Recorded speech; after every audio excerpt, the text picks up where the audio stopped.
I'm Matt Butcher. I'm the CEO of Fermyon. I was one of the original creators of Helm and have done a whole bunch of CNCF projects over the years.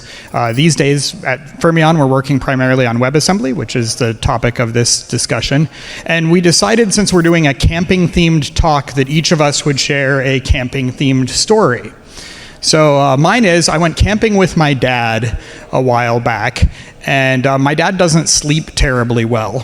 So we had separate tents, and I woke up at maybe 2:30ish in the morning, and I heard my dad rummaging around in the food outside the tent on the picnic table. And I'm like, Dad, go to sleep, it's the middle of the night. And he's still rummaging around, and I hear the cooler open, and I'm like, Dad, go to bed, it's the middle of the night. Still rummaging, so I get up and I unzip the tent and I walk out in front, and there's a very large bear standing there. And I'm doing the like, marshmallow's yours, I'm good, I'm just gonna go back in the tent. All right, my story is not as exciting, but hi everyone, I'm Karen. I also work with Matt at Fermyon, and I do community there. So I'm also a CNCF ambassador and also helped with the Helm project, so I do community management for the Helm project as well. And my random camping story is I, like lots of people during the pandemic, got really into sourdough, and so at one point I ended up taking my sourdough starter camping with me, because there's this whole idea of kind of bringing your sourdough starter outside to pick out the microbes in like a local area and the flavors of the area. So I took it camping with me when I went camping during the pandemic out in Marin County, which is just north of San Francisco. And it made a difference, right? Yeah, we'll say that. Yeah, so like Matt mentioned, we're kind of sharing camping stories because our book, Phippy's Field Guide to Wasm, is going to be camping themed. But before we start that, I'm just kind of going to share a little bit of the history of Phippy in case you're not familiar with her and her friends. So you may have seen this book floating around in like the CNCF store. This is our fourth book, and this is the Illustrated Children's Guide to Kubernetes was our original book, and this came out, I think, in like 2016 and was a product of Matt's presentation at a team offsite in 2015. Do you want to tell that story? Oh yeah, sure. So I worked for a company called Deis at the time, and we were building a PaaS platform, and we had been doing some R&D on containers and container orchestration, and this was when Swarm and Mesos and all of those were popular container orchestrators, and Kubernetes had just come out. And we were looking at Kubernetes going, oh, this is totally the thing. But when I pitched it to the CTO, he said, all right, I want you to do an introduction to Kubernetes to all of the Deis company. And I said, like all of engineering? And he said, no, like all of the company. Marketing will be there, finance will be there. But don't worry about it, because we're going to do it right after lunch. And I'm going to try to explain Kubernetes to people right after they've eaten lunch. Everybody's going to fall asleep. So I went home and was like, how am I going to do this? And I started grabbing some pictures of my daughter's stuffed animals and putting them together in this really cheesy PowerPoint presentation that I jokingly called the Illustrated Children's Guide to Kubernetes. Then I got up there after lunch and gave this really bad PowerPoint presentation, a story of a little PHP app that was learning about Kubernetes, and Karen was in the audience. Yeah, so from there we took the slideshow version of it and made it into something a bit more polished, and it was the Illustrated Children's Guide to Kubernetes. So then later, then comes 2017, and we had just gotten acquired by Microsoft, and Dan Kahn, who used to be the executive director of the CNCF, reached out to us about donating the book to CNCF. So to have these characters be mascots and whatnot, so we said yes. We donated it to CNCF, which then released it under Creative Commons, meaning anyone, including all of you, are totally welcome to use these characters to tell, any cloud native story, or anything really, because it's Creative Commons. We open sourced it, right? And so in celebration of that, we did a second book called Phippy Goes to the Zoo, and it's an expansion of the previous book with updated terminology at the time. I guess this book is like now maybe like 6 or 7 years old. And we introduced a new character with Zee the zebra, and we used the zoo setting to kind of capture like all the different concepts and variety of topics in the Kubernetes space. So then later on in 2021, security was kind of, was becoming super popular, especially with regards to like with regards to secure supply chain. So we worked with our colleague Lockie Evanson, who is still at Microsoft, on this book called From Double O Kates with Love. It's super hard to say. And it's a spy-themed story with the previous characters as spies on a secret mission. So that was like the 3 books we did before, and then, like I said, this was donated to CNCF, so if you go to phippy.io, those books are on the website, as well as a bunch of other books made by other community members who took advantage of the Creative Commons license and have gone on to do their own stories. There's one on Prometheus, there's one on monitoring, cloud native transformation, AI, there's a bunch, check it out. And then, and so today, WebAssembly is kind of a new hot topic and can use a lot of demystification. So we decided to write this new book called Phippy's Field Guide to Wasm. So we're going to do a reading, and then we're going to do more of a technical a deeper dive into the technology. So yeah. Don't leave after we finish. Okay. Well, you can't.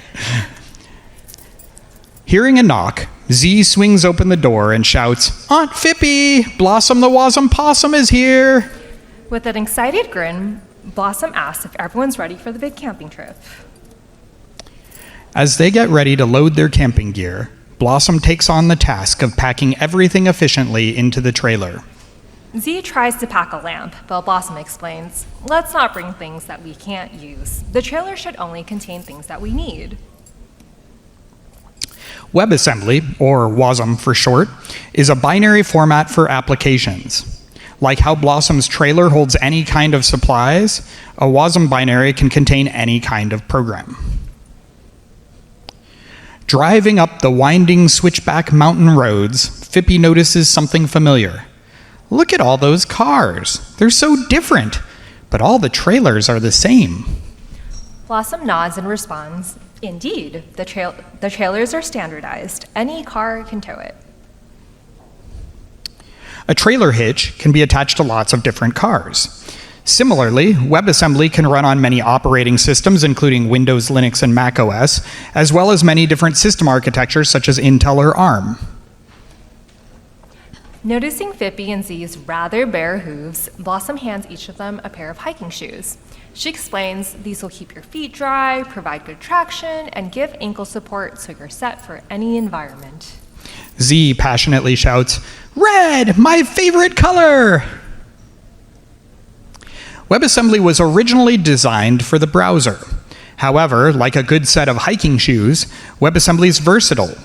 It is not uncommon to find WASM in serverless, plugins, embedded, and cloud environments. Struggling to set up their luxurious, family-sized tent, Phippy grumbles, "Why is this taking so long?" Blossom reacts with a chuckle and tells Phippy, "You don't actually need a big tent. A small one is faster to set up and can be perfectly sufficient." Like Blossom's tent, WebAssembly is fast to get going. While containers may take seconds to start, a WASM binary can start in under 1 millisecond. WASM's low resource usage makes these binaries lighter and more portable. During dinner prep, Zee notices Blossom gathering rocks into a circle and is unsure what's going on. As she starts arranging the firewood, Blossom explains, "I'm building a fire pit. Fires can be dangerous and need to be contained. Only you can prevent forest fires." WebAssembly's security sandbox isolates code from the host and from other WASM binaries.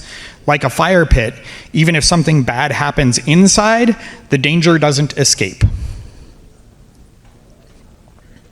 As the trio settles down to eat, Zee drops her knife and sighs. Looking just as overwhelmed herself, Phippy asks Blossom, "How can you deal with having to hold so many things at once?" Hanging from a branch, Blossom responds casually with, "Well, I've got everything I need in this multi-tool." The Wasm runtime can execute many different languages, such as Rust, Go, JavaScript, C, Python. Like a multi-tool, it's a versatile tool. After dinner, Zee is craving dessert and notices a chocolate bar on the log. Seeing the longing in Zee's eyes, Blossom offers a s'more. Would you like to build your own? You take a roasted marshmallow and sandwich it between chocolate and graham crackers. It's so much better if you take 3 things you like and make it into one thing you love. You're all wondering where we're going with the s'more one, aren't you? The WebAssembly component model allows Wasm binaries to communicate with each other. For example, you can use a Python library from JavaScript. Like a s'more, you can compose applications from different kinds of components. As evening falls, some familiar friends from the campsite up the trail arrive with a guitar. Captain Cube looks on eagerly and asks, "Care to join us for a campfire sing-along?" Zee enthusiastically jumps up and requests, "Can we do Everything is Wasm?" That's as much as I'm singing. Serverless WebAssembly functions are blazingly fast, but they're not designed to replace virtual machines or containers. Rather, the 3 together provide a breadth of functionality for creating different cloud services. Tired from their adventures throughout the day, they settle into their respective tents for the night. Zee tries to doze off, but all she can think to herself is, how can someone so small snore that loudly? The end. So the back cover of the book represents a trail map. And we've got the kind of 3 different campsites there for containers, virtual machines, and WebAssembly. But also we wanted to sort of pay homage to something the previous speaker mentioned. The original cloud native landscape looked like this. The one today that you've seen is basically like a wall of logo tiles, but the original one was sort of trail map-ish. So as we wrote this book, we wanted to end the book with sort of this sort of like a nostalgic look back at sort of where we came from, and also gain some of that enthusiasm that we had back then about, oh, here's a new and very powerful technology, let's see where it goes. So I'm going to talk a little bit in more detail about what WebAssembly is and sort of why the hype has been picking up around it. My team worked on cloud at Azure when we first discovered WebAssembly. And my view of the cloud world was kind of like this. Originally, back when I started working on DevOps and things like that, we had bare metal servers that ran exactly one copy of the operating system. There was this one-to-one relationship with your piece of hardware and your operating system. And we tried to run a couple of different servers per piece of hardware. The hardware was very expensive. We wanted to make good use of it, but it was very difficult to manage when you were in one environment with multiple different applications. So along comes this technology called virtual machines. And as we started looking at this technology, as I started looking at it, I'm going, wait, this is a very different way to think about things because it breaks down that one-to-one relationship. Now I can have one piece of hardware and multiple entire operating systems running on this. The thing that blew my mind was when this bookstore decided to branch out and sell their extra compute capacity as a hosted service. And AWS was born, and we started talking about the cloud. And the basic idea was you'd take the entire operating system, the kernel, the drivers, the entire file system, all the libraries, your application code, and package it up into a machine image, ship it somewhere, and run it on somebody else's hardware. I like to think of this as sort of the heavyweight of cloud computing, right? These things are large, they're burly, but they also are like battleships. They're indestructible, and basically all cloud services in one way or another tend to rely upon virtual machine technology somewhere. But they're heavy and they're slow to start. And they're very difficult for developers to maintain images of these things because there's just too much to take care of. So when Docker came along, Docker offered a different value proposition. Hey developers, here's a smaller, like a pie-shaped wedge of an operating system. That's all you need to care about. You don't need to worry about the kernel and the drivers. You just need the file system, the chunk of the file system that your application directly relies upon, and you can package all of that and ship it off. So virtual machines were sort of the heavyweight class, and containers were sort of the middleweight class. Now, a third style of computing started to gain some traction, and that was functions as a service, or serverless functions. Now, in this case, rather than running a long-running server process like you do in a Docker container, the idea was a request would come in, your application would spin up, handle the request, return a response, and shut down. So the faster you could make that compute runtime, the better. Large cloud providers managed to do, some behind-the-scenes tricks to queue up big virtual machines and have them sort of shifting off a queue. But if we wanted to be able to run these things, say, in a Kubernetes cluster, we were unlikely to be able to get the kind of performance profile that would let us run this as a frontline service. In other words, something with, milliseconds of latency, not a 12-second cold start, not a 2-minute cold start. So my team started looking at technologies that might give us some kind of ultra-fast, third kind of lightweight cloud compute. We did some research, and the sort of surprising conclusion was, hey, WebAssembly might be a really good technology for this. So when you hear WebAssembly, you're probably thinking, wait a minute, that was a browser thing, right? And in fact, it was. It was designed for the browser with a couple of key features in mind. So the goal of WebAssembly when it was originally conceived was this. JavaScript was the only language that was uniformly supported across web browsers. But developers needed or strongly desired other languages. There had been some failed experiments to put proprietary languages into the browser, like Silverlight, Flash, Java applets, and so on. But a group of engineers from all the major browser vendors, Mozilla kind of started it, and then Safari's team, Chrome's team, and the Edge team at Microsoft all joined together to define a common binary format that all the browsers could run. Now, I actually, when I worked at Microsoft, thought this was a myth, but it turns out it's true. When Microsoft was porting Office over to Office 365, the web version, there was an Excel library from the 80s that nobody knew how it worked, but it was essential to make Excel work. And it was written in C. And so the story goes, they compiled, rather than try and rewrite a library that had been around forever and that nobody understood, they just compiled it to WebAssembly, dropped it in the browser, and used JavaScript to interact with the C library, and that's how they power that particular piece of Excel. So that's kind of the main problem space WebAssembly was originally designed to solve. Run some other language's code compiled to this WebAssembly binary that JavaScript can access. Now, if you're going to run in that environment, you need 4 big key features. The first one is you need security, right? Because you're running somebody else's binary in your web browser. You don't want that thing to be able to root your system. You also don't want it to be able to, mess around with your JavaScript system either. So it has a very good, solid security sandbox. Second, it needs to be able to run on anything the web browser runs on. That means, Intel, ARM, other exotic architectures, Mac OS, Windows, Chrome OS, just about any operating system, right? So this binary format really had to be sort of a write once, run anywhere kind of binary format. Third one is, we all know from personal experience, that we are very impatient when it comes to websites loading.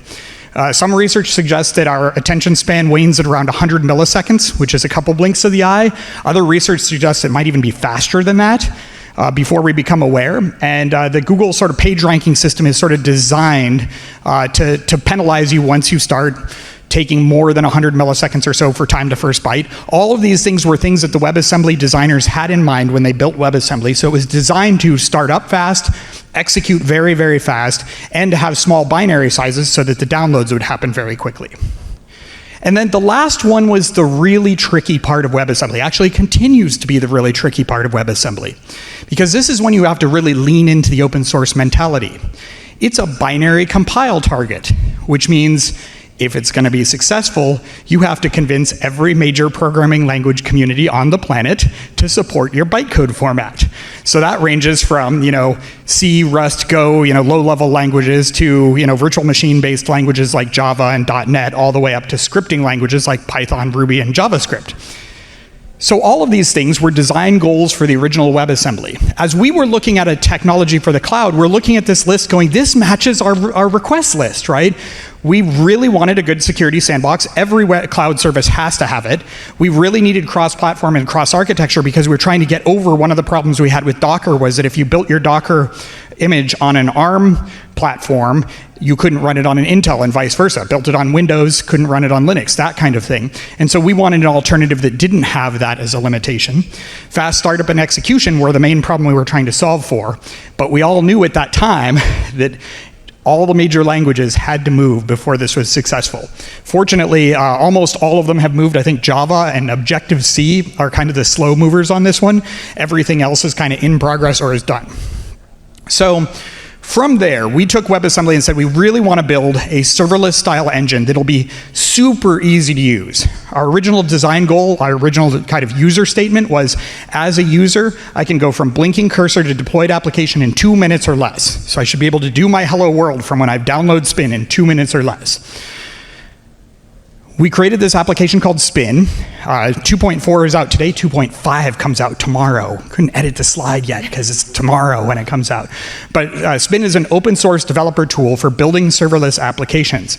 Supports a variety of languages, including Go and Rust and JavaScript and TypeScript and Python. So you can write applications in your language of choice, build them into a WebAssembly binary, and run them. And then in Paris, we released a Kubernetes toolkit called SpinCube. We also contributed this up to CNCF. SpinCube basically has everything you need to be able to run these kinds of serverless applications inside of your Kubernetes cluster. So essentially, we install a different shim into containerd that will execute WebAssembly just like it can execute containers.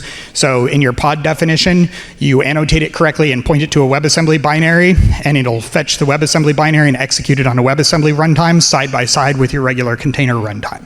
So it's deeply integrated into the way Kubernetes functions. You can use deployments, you can use replica sets, you can use daemon sets, all the usual stuff. In fact, one of our big design goals was, you shouldn't have to buy into WebAssembly so wholesale that you had to give up on the container part, right? So we built it so that you can even run containers and WebAssembly side by side in the same pod. So you can write WebAssembly sidecars for your container applications, or a WebAssembly init container, even though it's not a container, it's a WebAssembly, and be able to execute them there. And we just really wanted to integrate it very deeply into Kubernetes and the Kubernetes way of doing things. So SpinCube, which is at spincube.dev, has kind of all the tools you need if you want to try out WebAssembly inside of your Kubernetes cluster. And when we announced this, we partnered with this on this work with a lot of different companies, but Microsoft, SUSE, Liquid Reply, and several others have been sort of deeply integral in building out this particular runtime for Kubernetes. I did want to show a quick example of a serverless function, because if you're really going to understand why we fell in love with this particular paradigm, it's the simplicity of it. And then I mired the simplicity by writing it in TypeScript instead of JavaScript, so most of that's annotation. But the basic idea is you just write one function, right? There's no server, no long-running process, no port declared, nothing like that. It's just a function. When a request comes in for this function, this code is started up, given the request, it does its thing, and it returns a response, and then is shut down. This all happens, the cold start time is about half a millisecond, and then you're executing this code and you're shutting down. This code actually takes a little while to run, though, because if you look at the code, it's doing an LLM inference. So this is an example of also how you would use AI-style coding inside of these serverless functions. I replicated a Monty Python skit. Have any of you seen the Silly Walk Monty Python skit? Yeah, so I thought, oh, well, I'll see if our LLM is funny, and asked it, as a Monty Python character, explain how to walk and limit it to 3 sentences. And it'll give these hilarious answers sort of in the style of various Monty Python characters, or various skits or things like that they did. But that gives you a good example. So in 12 lines of code, we do an AI-style application in a serverless function, and this kind of thing just starts up, runs to completion, and shuts down. One of the parts in the Phippy book that you might have caught there with the s'more was the component model. And this is, up till now, we've been talking about a lot of things that make WebAssembly, that make WebAssembly incrementally better for a certain class of workload than the status quo. But the component model is what sets WebAssembly apart, and is in fact what we're actually really deeply excited about. So when you think about the way WebAssembly runs, a binary runs inside of that secure sandbox. It can't exit the sandbox. It can only do things that the capabilities allow it to do, like you can turn on or off whether it's allowed to make HTTP requests or whether it's allowed to access a file or specific files or no files on the file system or environment variables or any of those kinds of things. But we realized that we can run multiple sandboxes inside of the same process. So it seemed like we should allow WebAssembly modules to talk back and forth to each other. And all we needed to do was sort of define an interface language that would do this. What that means then is, well, WebAssembly supports a lot of languages. So what if you compile your favorite Python library to WebAssembly? Then you can suddenly access it from your Rust code, or your JavaScript code, or your Go code, right? And that makes a big difference in the way that we write sort of polyglot programming. You can provide, say, if you're in a corporate setting, you can provide your company's sort of standard components and then leave it up to individual developer teams to pick and choose which ones they want to use and which core language they want to write in. So it allows for a very powerful way of doing polyglot programming. But it also allows you to do very fine-grained security, because if library A is running in this sandbox and library B is running in that sandbox, I can say, hey, A is allowed to access the file system but not the network. B is allowed to do outbound HTTP requests, but that's it, and restrict each one individually. Now, there was a little security problem a little while back with a XZ, where the XZ library, somebody snuck in some malicious code that allowed it to, by using the OpenSSH library as a vector, allowed it to attack outward. Well, the component model essentially prevents that style of attack because each piece of untrusted code is running in its own sandbox, and it does not have access to the internals of any of the other modules there. So things like that couldn't happen, and even if they figured out a clever way to call from component A to component B, your graph would show it, right? Because your permissions would have to allow for that interaction before it would be possible at all. So component model ends up being sort of a big step forward for the way that we write secure code and the way that we write polyglot code. I want to talk about community. Yeah, I mean, that's hard to component model is hard to follow up on. Okay, so if any of you are interested in getting involved in the ecosystem, there are a few different spaces within the WebAssembly community. So the first one is the World Wide Web Consortium, also known as the W3C, and they handle the standards for the browser and the web, and WebAssembly is one of the standards. And then there's the Bytecode Alliance, also known as BA, not BCA, and they handle the working groups and reference implementations for WASM beyond the browser. And then I'm sure a lot of you know there's the Cognitive Computing Foundation, which is CNCF, and they host conferences. They've done WASMCon in the past, and I think they are rolling that into. Actually, I don't know if this is public yet, but they're going to roll that into KubeCon, and they've done Cognitive WASM Day in the past as well. And then, in general, like they also help host a lot of cognitive technologies. So, they do have several WebAssembly projects in there as well. And as we mentioned, SpinCube was recently contributed to CNCF as a sandbox project. And then, there are several other cognitive companies that are invested in WASM. So I've listed some.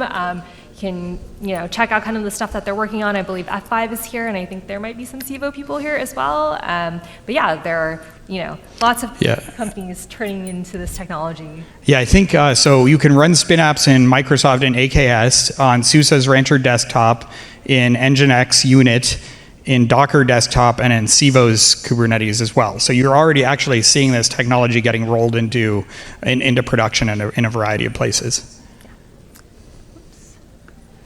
And if you want to stay connected, here are some links. The first one is just a link to the introduction to Spin if you want to try out WebAssembly.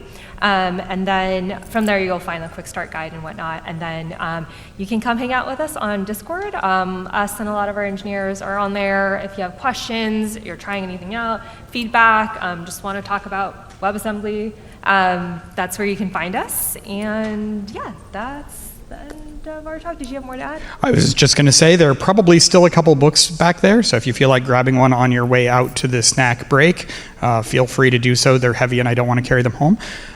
Any other announcements before the break, or do we have time for Q&A? Okay. Yay, thank you.